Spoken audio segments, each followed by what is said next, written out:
Alors là, j'ai réalisé un montage inverseur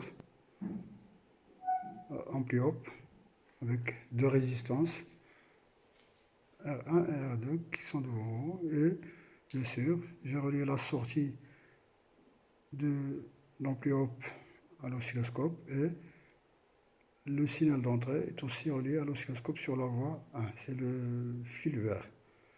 Et j'observe donc la réponse à cette excitation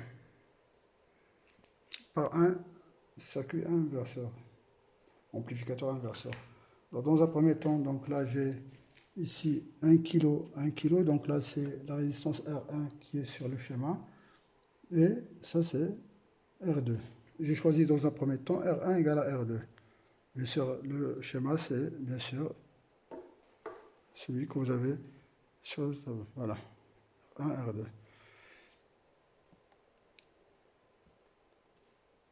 Bon, maintenant, l'image obtenue, c'est celle-ci.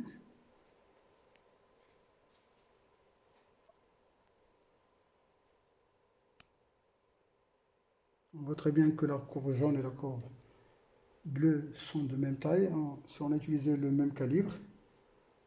Maintenant, ce que je vais faire, c'est je vais changer la valeur de R2. Et là, il était à 1 kg. Maintenant, je vais le faire passer à 2 kg. Vous voyez que le signal a doublé, alors que le signal jaune est toujours le même. Alors, on va la passer à 3. Donc là, vous voyez que au lieu d'avoir à peu près un carreau, vous avez là 3 carreaux. Donc, on vérifie très bien que c'est un amplificateur.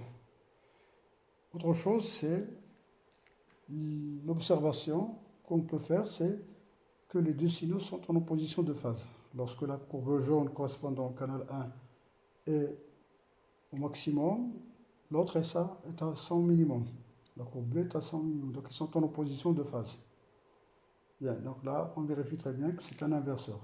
En plus qu'il amplifie, donc c'est un amplificateur inverseur. Maintenant, si on compare la valeur, ici c'est R2 c'est 3, ici c'est 1, donc ça fait moins R2 sur R1, c'est moins 3. Et c'est ce qu'on observe ici. L'opposition c'est moins de phase, et puis après, le rapport c'est 3 carreaux pour 1 carreau là. On vérifie très bien que ce montage-là est un montage amplificateur inverseur.